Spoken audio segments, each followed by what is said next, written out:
Antes de mergulhar nesta história incrível, considere se inscrever no canal e ativar o sininho. Cada história aqui tem algo a dizer, e você não vai querer perder nenhuma. Na manhã de terça-feira, o Tribunal Distrital do Condado de Arlington, na Virgínia, fervilhava de atividade. O saguão principal ecoava com uma mistura de passos apressados, conversas abafadas e o farfalhar nervoso de arquivos enquanto assistentes jurídicos atarefados apertavam o peito. O ar estava carregado com um aroma sutil de papel amarelado, café morno e impaciência reprimida. Na sala 4B, os bancos já estavam lotados. Advogados tensos ajustavam suas gravatas. Réus ansiosos, muitas vezes sozinhos, roíam as unhas ou examinavam a sala em busca de um sinal reconfortante. As luzes fluorescentes pálidas acentuavam a frieza do lugar. Paredes de concreto claras, bancos de madeira, microfones crepitantes e um relógio de parede que parecia prever cada segundo.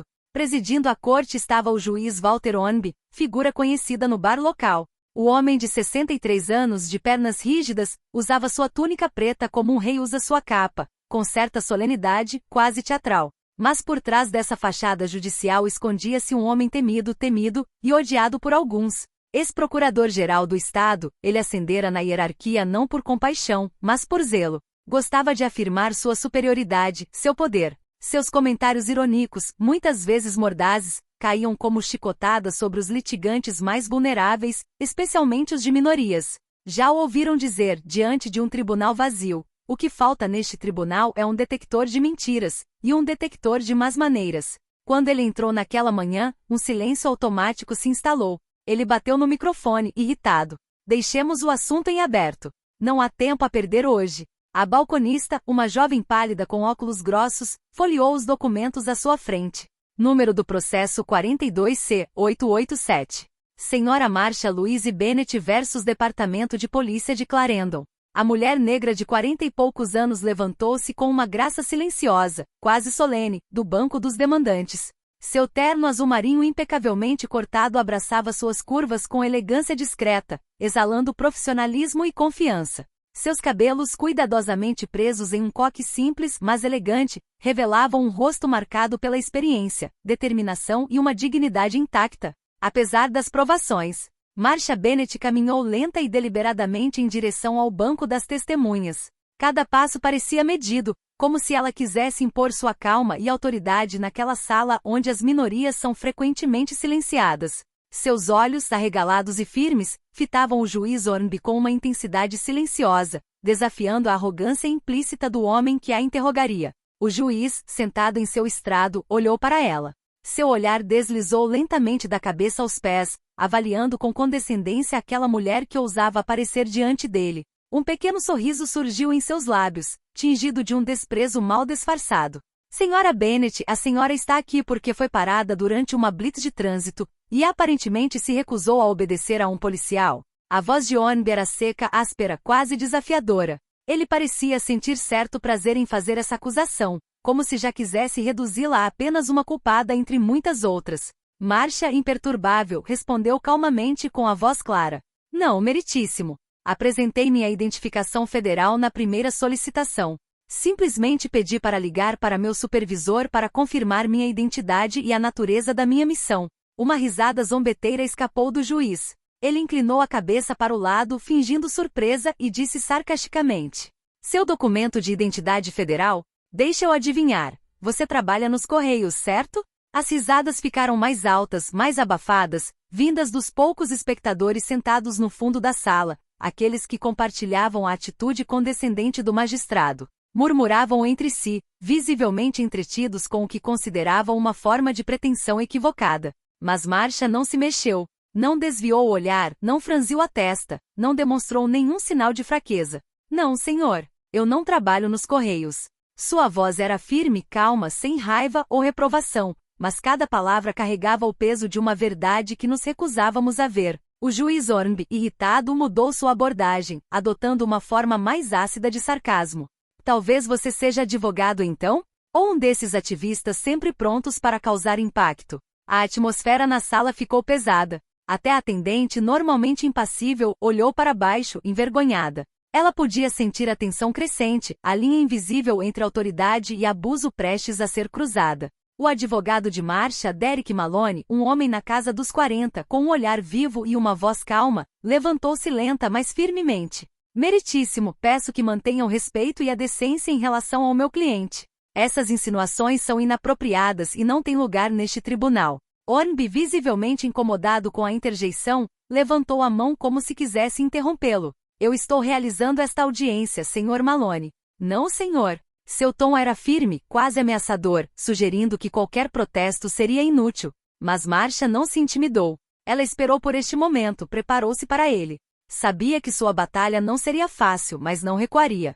Porque esta aprovação não era só para ela, mas para todos aqueles que o sistema descaradamente pisoteava. Até então silenciosa, Marsha permaneceu imóvel por alguns instantes, deixando o peso de suas palavras pairar no ar pesado da sala. Então, com uma lentidão quase cerimonial, enfiou a mão na bolsa de couro preta. Tirou uma carteira igualmente simples e elegante e se aproximou do bar com uma gravidade que instantaneamente capturou a atenção de todos. Os sussurros cessaram imediatamente. Todos os olhares estavam voltados para ela. Marsha abriu a carteira com cuidado, revelando um distintivo oficial, brilhando sob as luzes fracas do tribunal. Aqui está meu distintivo, meritíssimo. O juiz Walter Hornby franziu a testa, apertando os olhos para decifrar o que estava escrito no cartão. Sua postura se endireitou, seus dedos apertando a mesa. Ele se inclinou para a frente, esforçando-se para ver melhor, sua expressão mudando de surpresa para descrença. De repente ele empalideceu, seu sorriso zombeteiro desapareceu, substituído por uma confusão visível. O cartão, em letras douradas e escrita oficial, dizia: Serviço Secreto dos Estados Unidos. Agente Especial Marsha L. Bennett. Nível de autorização 5. Segurança Presidencial e Operações Financeiras Especiais. Um silêncio mortal pairou sobre a sala, mais pesado do que qualquer condenação. Todos pareciam prender a respiração, cada um dos presentes ciente de que estava testemunhando um momento excepcional, quase histórico. Marsha, com voz calma, mas firme, continuou. Em 12 de março fui preso sem explicação pelo sargento Harold Lewis. Fui violentamente empurrado ao chão, algemado e privado dos meus meios de comunicação por quase 90 minutos, apesar de ter apresentado imediatamente este distintivo. Ela fez uma pausa, deixando as palavras ressoarem. Eu estava em missão federal, designado para a segurança presidencial, em missão oficial naquele dia. Essa prisão não foi apenas ilegal, foi profundamente humilhante. O juiz se encolheu ligeiramente na cadeira, como se tivesse sido atingido por um golpe invisível. Seu rosto empalideceu ainda mais, revelando uma mistura de constrangimento e descrença. A sala congelou, todos atentos a cada palavra sua. Que você está dizendo que esse policial ignorou seu cartão? Ele sussurrou, com a voz rouca quase estrangulada. Ele não só ignorou minha identidade, como tentou confiscar meu celular e me acusou de roubo de identidade federal, Marsha respondeu, com os olhos brilhando de tristeza reprimida. Tudo isso simplesmente porque sou uma mulher negra, sentada em um carro preto da empresa, vestindo traje profissional. O peso de suas palavras caiu como uma verdade incontestável sobre a Assembleia. Alguns baixaram os olhos, outros ficaram tensos. A fachada imperturbável do juiz pareceu ruir sob o choque. Não se tratava mais de um caso de delito menor ou resistência à autoridade. Era uma acusação direta, uma exposição clara do racismo e da injustiça sistêmicos que permeavam o próprio funcionamento do sistema judiciário. Assim que Marsha apresentou seu distintivo oficial, o juiz Hornby, visivelmente desconcertado, ordenou um recesso imediato. Ele bateu o martelo nervosamente, sinalizando o fim prematuro da audiência. A sala, ainda em choque, esvaziou-se lentamente e os murmúrios se intensificaram no tribunal. Mas o que poderia ter sido um simples incidente judicial rapidamente se transformou em um escândalo nacional. Assim que o vídeo da audiência foi publicado online, capturado pelas câmeras oficiais do tribunal, circulou pelas redes sociais em tempo recorde. Milhões de internautas assistiram à sequência na qual o juiz, inicialmente irônico, ficou perplexo com a prova inegável da legitimidade de Marsha Bennett. Poucos dias após o incidente, os principais meios de comunicação americanos publicaram a história em suas primeiras páginas. CNN, NBC, MSNBC e até mesmo o prestigioso Washington Post publicaram artigos factuais e envolventes, destacando a dupla injustiça sofrida por Marsha. A prisão arbitrária e humilhante de um agente federal e o desacato demonstrado por um representante da justiça. O título de alguns artigos viralizou pelo país. Agente do serviço secreto é humilhado no tribunal, quando o preconceito supera as evidências. A comoção foi imediata. Em Arlington, cidade conhecida por sua diversidade, manifestações pacíficas foram organizadas em apoio à marcha. Centenas de pessoas de todas as origens foram às ruas, segurando cartazes com mensagens comoventes.